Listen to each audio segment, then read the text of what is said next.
I didn't know how much I was going to need this when I picked the topic.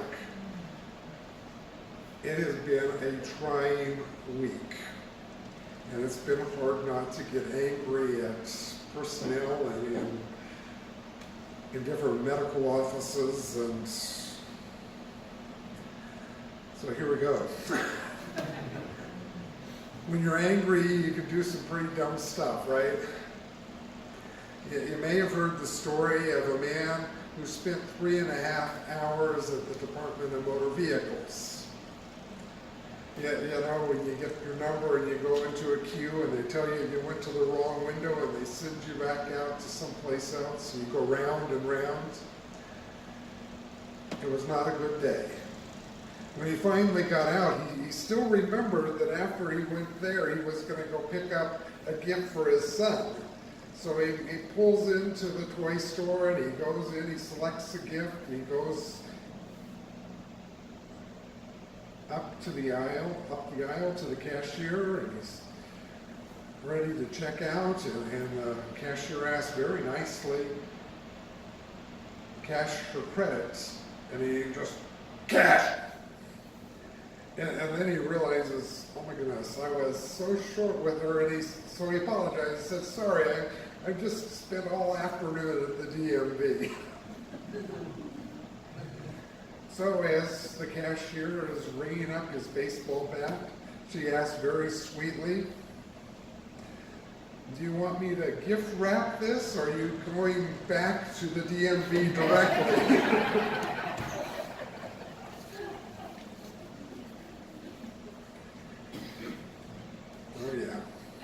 We've been there, haven't we? Maybe it's not the DMV that's gotten you all riled up, but sometimes it is. It's other situations and things that can be so aggravating. And it's hard to rein in and not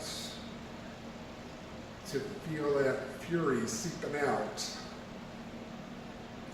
Well, Paul addressed this very emotion in our lesson today in the epistle to the Ephesians, when he wrote, and do not grieve the Holy Spirit of God, with whom you were sealed for the day of redemption. Get rid of bitterness, rage, and anger, brawling and slander, along with every form of malice. Be kind and compassionate to one another, forgiving each other just as God forgave you. Oh, isn't that the important part there? Fortunately, this isn't out of our own resources. This is because God forgave us. Follow God's example. Therefore, as dearly loved children, and walk in the way of love, just as Christ loved us and gave himself up for us as a fragrant offering and sacrifice to God. Wow, what supremely important words. And then our societies get more and more and more divided.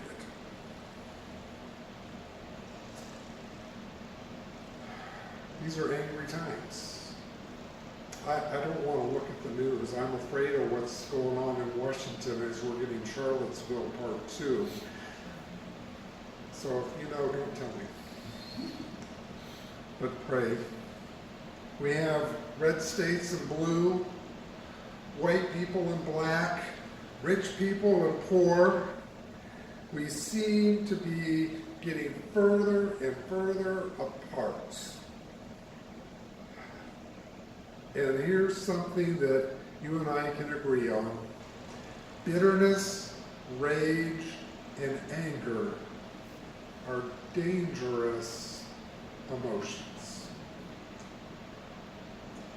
You know, Thaddeus played in the praise band, and even though he had a PhD in communications, when he liked to talk about his faith, he would go back to a guitarist who had tattooed on the knuckles of his hand 2 4-letter words. On the one hand, it was hate. And on the other hand, he had tattooed love. And then he said, that's my walk with Jesus all the time. I want to choose love and put away hate. I think the Apostle Paul would have liked that. I don't think he was really into tattoos. But, he might have picked a couple different 4-letter words. He might have had fear on one hand and hope on the other. Because it's fear that leads to bitterness, rage, and anger. And it's hope. We've got to hang on to our hope. Because hope is what opens the door to love. Does the name Rudy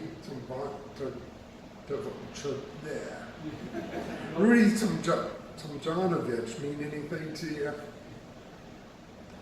If you're a basketball fan going back to the 70s, you remember Tomjanovich was the NBA player who was seriously injured, nearly killed by a punch thrown by Kermit Washington during a basketball game.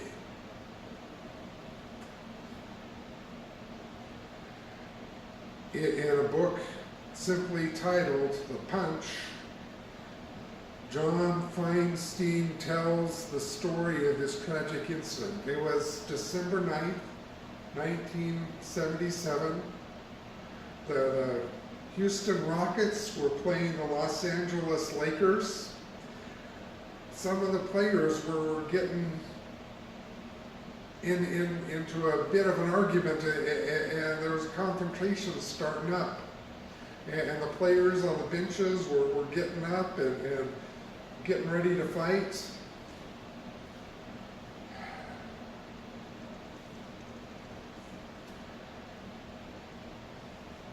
And Rudy Tomjanovich starts running across the floor. Well, Kermit Washington just didn't remember that here was Rudy with his reputation as being a peacemaker, the one who would usually come in and calm people down, and he wasn't sure if he was coming to join the fight. So instead of letting him run by, Kermit Washington wound up with a big roundhouse punch, caught Rudy off guard, smacked him right in the face, and he lay with broken facial bones in a bloody mess on the arena floor.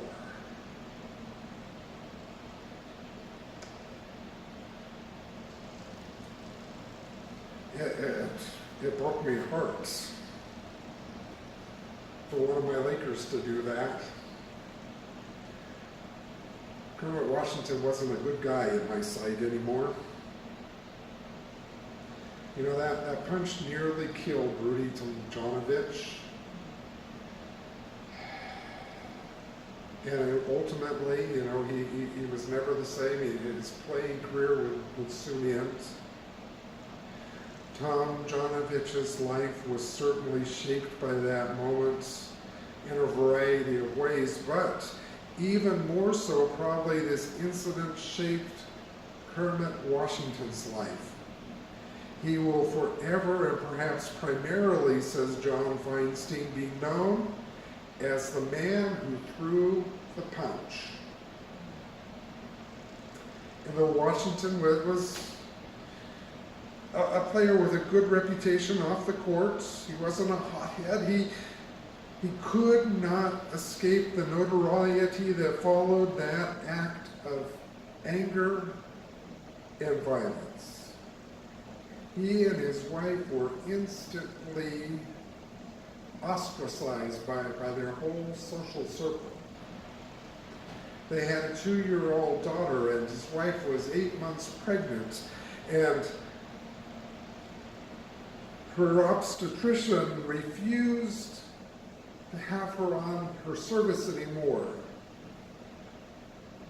because she didn't want to be associated with that kind of family. Kermit Washington went on to have a solid MBA career, but he will always be remembered for that momentary lapse of judgment when he nearly ended the life of a fellow basketball player. Bitterness, rage, anger, they are destructive emotions. Unfortunately, such displays of destructive emotion with the stories are just far too many. They just come all the time. 2 shoppers in a supermarket got into a big fist fight because a new aisle opened up and they were fighting over who would get to use the checkout first. Airplane in an American city had to turn back around and land because a passenger threw a can of beer at a flight attendant and bit the pilot. In an eastern state, one father beat another father up to death, beat him to death because they were getting into an argument over how rough the practice was getting for their kids. A high school baseball coach in the South had to turn himself in to the police because he broke the umpire's jaw during a game. Just got mad and disputed the call. And you know, all these events, they just came over a short span of a few months in the USA Today.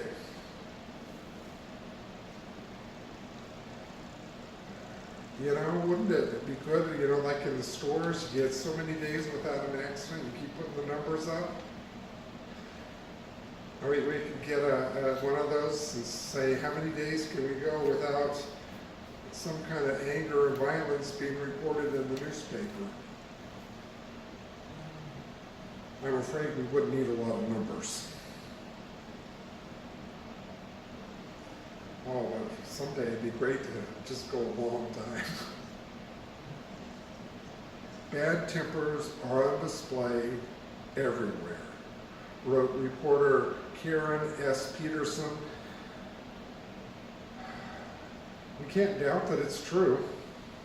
The media is constantly reporting incidents of road rage, airplane rage, bike rage, surfer rage, grocery store rage, and the rage at youth sporting events. You know, it's led scientists to say the United States, we're in the middle of a rage epidemic. We've got a lot of other epidemics going on, but we're in the middle of a rage epidemic. This epidemic rattles those who study social trends and parents who fear what's going on in this country for their kids, wondering if we're just getting pushed over a cultural precipice. And you know, I hope we're not getting used to it, but now we have added the new and even more deadly form of violence.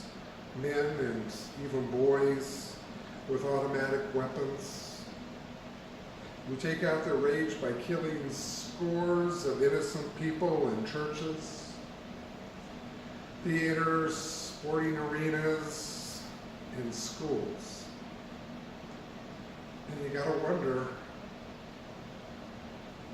where is it all going to end?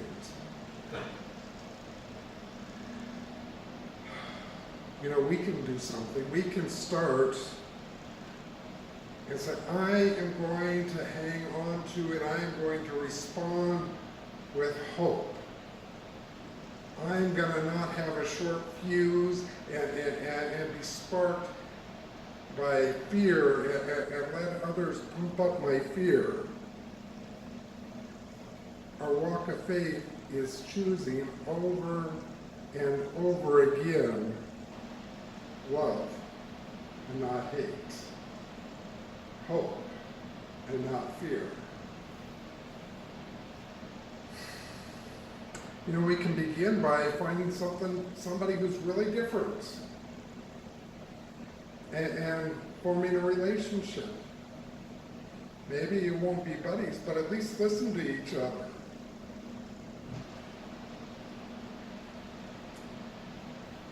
We can choose our words. You know, we use our words, either we can build up or we can tear down. And sometimes we just don't use our words very carefully. And the world needs hope. We need hope. Really, really need hope. Bitterness, rage, and anger are dangerous emotions. It's been quite a while when a group of medical students were tested. They were tested for their level of hostility. They were tested by Dr. Redford Williams, a professor of psychiatry and psychology at Duke University. And then 25 years later, he took this group of doctors and he looked at how those who scored high on hostility and low on hostility and saw that the high hostility group had cardiac problems 4 times more than the low hostility group. And in those years, only 2% of the low hostility scorers had died from any cause.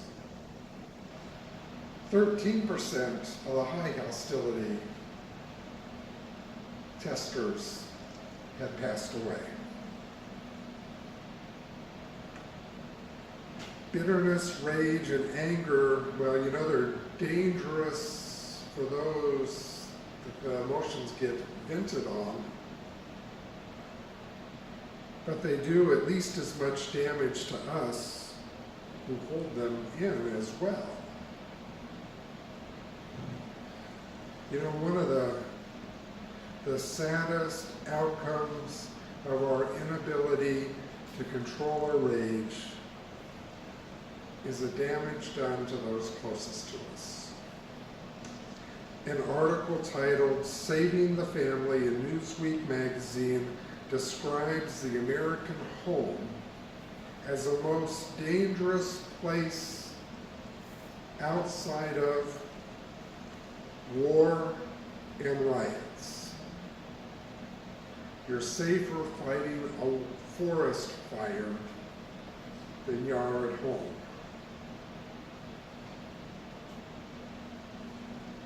Isn't that mind-blowing?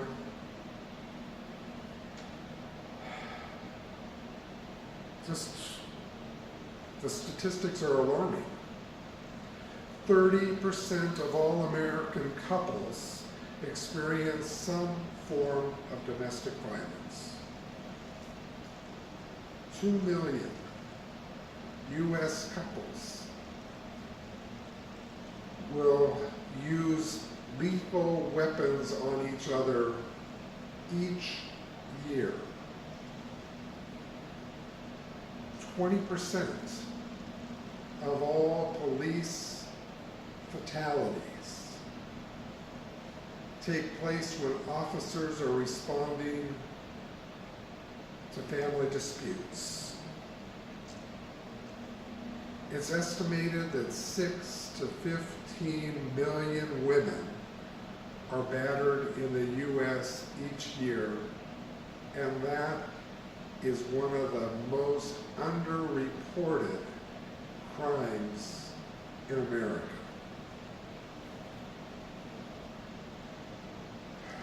Even on a much less violent level, relationships are damaged when we let our emotions get out of control.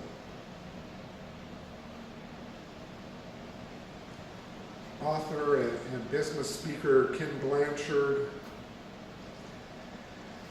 gives a humorous example of the effect of anger in his own life. Said when his son Scott was a senior in high school, he got the keys and he got a big truck.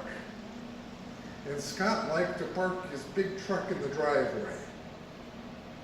And this was a big truck. When it was in the driveway, nobody could get in or out of the garage. And Ken was always telling him, don't park your truck in the driveway. Well, one evening he's coming home and going to pull in the driveway, and he guessed it. Scott's truck's in the driveway. And he goes in the house, and Scott's not there. And Scott has his keys with him. So Ken waits for 3 hours for Scott to come home. And as soon as he sees him on the sidewalk, he goes right out to him and he lets him know in no uncertain terms exactly what Scott had done wrong.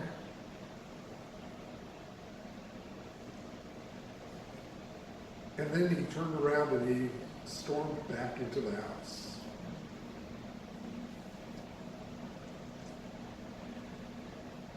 Well, as Kim was walking back into the house, Scott raced after him and followed him into the kitchen.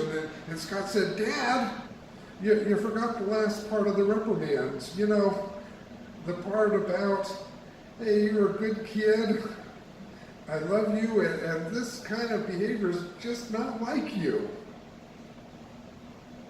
Well, in spite of himself, Ken cracked up laughing and they hugged each other.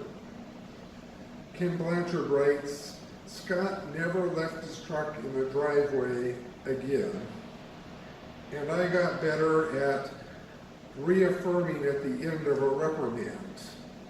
Then Ken adds, tell the other person how much they mean to you. Let them know by your words and actions that they are cherished. Praise them for what they do well. Well, you know, most of us are not Dr. Ken Blanchard. We are not as graceful in diffusing a situation in which we've lashed out at a family member as he is. As we continually hurt those closest to us, the question is there any hope for us, those who have difficulty with our anger? St. Paul writes, be kind and compassionate to one another, forgiving each other just as Christ forgave you. Follow God's example, therefore, as dearly loved children, and walk in the way of love, just as Christ loved us and gave himself up for us as a fragrant offering and sacrifice to God. Follow God's example. It's about the only answer to bitterness, rage, and anger, brawling, and slander. Remembering how God accepts us and forgives us when we do wrong is the surest way to let go of our anger when our actions or the actions of others disturb us. Just think, well, there's a man hanging on the cross.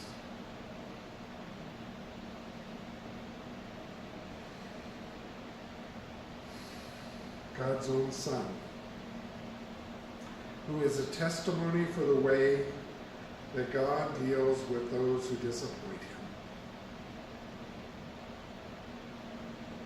I don't think there's any one of us who hasn't more than a few times disappointed God. Isn't it good that God forgives us and loves us and still calls us beloved children?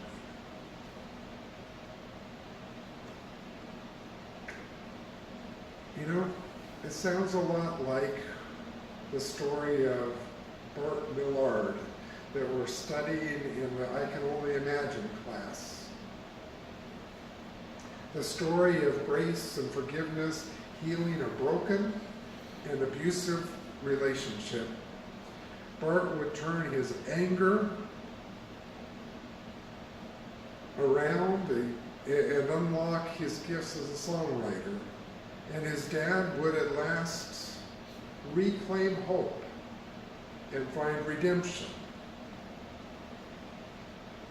Sometimes we let bitterness, rage, and anger, brawling and slander slip into our lives. And we know these are dangerous emotions, dangerous to our well-being and to the well-being of those who are around us.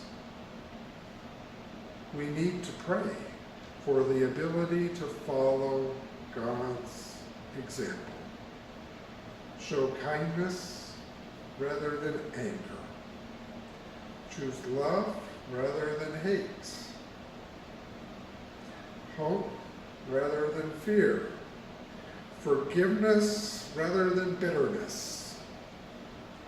Walk in the way of the Lord and love just the way God loved you.